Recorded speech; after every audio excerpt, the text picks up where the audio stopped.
السلام علیکم ناظرین، میں خولا ولائد اکنامک انالیسز آف پاکستان کے اگلے پروگرام کے ساتھ آپ کی خدمت میں حاضر ہوں۔ ناظرین، ہم وقتاً فوقتاً پاکستان کی اکانومی کو ڈسکس کرتے ہیں، جو کرنٹ اکنامیکل پرابلمز ہوتے ہیں ان کو ڈسکس کرتے ہیں۔ ہم کوشش کرتے ہیں کہ جو بھی اکنامیکل پرابلم یا کرنٹ اکنامیکل سچویشن چل رہی ہے ان کو ان کی سچویشنز اور ان کے سلوشنز کے ساتھ ڈسکس کریں۔ پلس میں جو بھی گورنمنٹ پالیسیز بناتی ہے ان پرابلمس کو ایڈریس کرنے کے لیے، ان کو کیٹر کرنے کے لیے، ہم اس کا بھی انالیسس کرتے ہیں کہ اس کی فیوچر ویلیو کیا ہے یا اس کی پریزنٹ ویلیو کیا ہے۔ میں نے یہ بھی کوشش کی کہ میں ہر حکومت میں آنے والی پالیسیز کو پچھلی حکومت کی پالیسیز کے ساتھ کمپیئر بھی کر سکوں۔ ناظرین، جب ہم معاشی مسائل کی بات کرتے ہیں، اکنامیکل پرابلمس کی بات کرتے ہیں، تو ہمیشہ سے جب ایسے مسائل معاشرے کے اندر اٹھتے ہیں تو ہمیشہ ایک عام آدمی جس کو یہ مسائل درپیش ہوتے ہیں اس کے حقوق کے لیے کچھ اسٹرگل کی جاتی ہے۔ وہ اسٹرگل لیفٹ کی پارٹیز کرتی ہیں، ڈفرینٹ پولیٹیکل پارٹیز کرتی ہیں، ایسے فورمز کرتے ہیں، ہیومن رائٹس فورم کرتے ہیں، جیسے لیبر آرگنائزیشنز جو ہیں وہ لیبر کے رائٹس کا تحفظ کرنے کے لیے جدوجہد کرتی ہیں۔ اگر ہم دنیا کی اکنامیکل کنڈیشن کو اس وقت دیکھیں اور یہ دیکھیں کہ دنیا اکنامیکل ایولیوشن کے اندر کس سٹیج پہ پہنچ چکی ہے، تو ہمیں ایک نظر اس پہ بھی ڈالنی چاہیے کہ آج کے مزدور کے حقوق کے لیے کی جانے والی اسٹرگل کا آبجیکٹو کیا ہونا چاہیے، یا ہمیں یہ دیکھنا چاہیے کہ ایک عام آدمی کے معاشی مسائل کے حل کے لیے جو اسٹرگل کی جاتی ہے، جو لوگ ان کے لیے آواز اٹھاتے ہیں، ان کو کیا آبجیکٹو اڈاپٹ کرنا چاہیے۔ زمانہ قدیم سے یہ بحث چلتی آ رہی ہے کہ جب بنانے والے کم تھے اور لینے والے زیادہ تھے تو ہمیشہ ڈیمانڈ زیادہ تھی اور سپلائی کم تھی تو سپلائی کا پرابلم رہتا تھا، اس کی وجہ سے قیمتیں زیادہ ہوتی تھی اور سب لوگوں کی پہنچ میں وہ چیزیں نہیں ہوتی تھیں۔ وقت گزرتا گیا، بنانے والے زیادہ ہوتے گئے، لینے والے کم ہوتے گئے، مارکیٹ کے اندر کمپٹیشن آتا گیا، اور جیسے جیسے انڈسٹریل ریولوشن آتا گیا تو پھر پرفیکٹ کمپٹیشن سے دنیا گریجولی جو ہے مونوپولسٹک کمپٹیشن کی طرف شفٹ ہو گئی۔ ایسی اشیاء بھی جو ہوموجینیس ہوتی ہیں، یہ ایسی اشیاء بھی جو مارکیٹ کے اندر پرفیکٹ کمپٹیشن کے زمرے میں آتی ہیں، ایسی اشیاء کی مارکیٹ میں بھی کچھ کیپٹلسٹ لوگوں کی وجہ سے وہ کوالٹیز نہیں رہیں یا وہ پرفیکٹ کمپٹیشن والا انوائرمنٹ نہیں رہا اور وہ کسی نہ کسی طرح مونوپلی یا مونوپولسٹک کمپٹیشن کی شکل اختیار کرتا گیا۔ دنیا نے سوشلزم سے گریجولی کنورٹ کیا کیپٹلزم کی طرف۔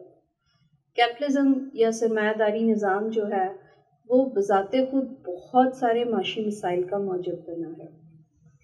کیپٹلزم نے جہاں انوینشن کو، انوویشن کو ترقی دی ہے، جیسے جیسے انفراسٹرکچر کو ترقی دی ہے، جیسے جیسے ٹیکنالوجی کو ترقی دی گئی ہے، ہم آج کے دور میں آرٹیفیشل انٹیلیجنس کے دور میں موجود ہیں۔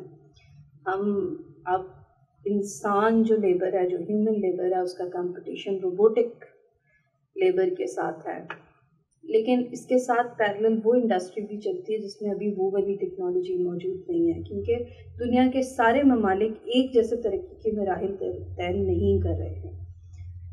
فرسٹ ورلڈ وار کے بعد تھوڑا سا جب دنیا کا نقشہ بدلا تو اس میں کچھ ممالک جو تھے وہ زیادہ ترقی یافتہ ہو گئے اور کچھ ممالک جو تھے بہت پسماندہ رہ گئے، ترقی پذیر رہ گئے۔ پھر ان ترقی پذیر ممالک کو مزید جو ہے وہ فردر ڈیوائڈ کر دیا گیا، ان کو انڈر ڈیولپ کنٹریز اور ڈیولپنگ کنٹریز میں ڈسٹریبیوٹ کر دیا گیا۔ ڈیولپنگ کنٹریز کا درجہ انڈر ڈیولپ کنٹریز سے تھوڑا سا بہتر ہوتا ہے کیونکہ وہ اپنے گروتھ ریٹ پہ کام کر رہے ہوتے ہیں، وہ اپنی ترقی پہ کام کر رہے ہوتے ہیں، وہ اپنے انفراسٹرکچر پہ کام کر رہے ہوتے ہیں۔ ہمارے سامنے انڈیا اور بنگلہ دیش کی ایگزامپلس موجود ہیں، ان کے مقابلے میں ہم اگر کہیں تو ہم انڈر ڈیولپ میں آتے ہیں، کیونکہ کچھ سال پہلے ہی کوئی بہت پرانا قصہ نہیں ہے، ہم بھی ڈیولپنگ کنٹریز میں شمار ہوتے تھے، لیکن ہم نے اپنے معاشی مسائل کو اس طرح سے ایڈریس نہیں کیا گیا جیسے ایڈریس کیا جانا چاہیے تھا۔ جو ڈسکشن آج میں آپ کے نوٹس میں لے کر آنا چاہتی ہوں وہ یہ کہ ابھی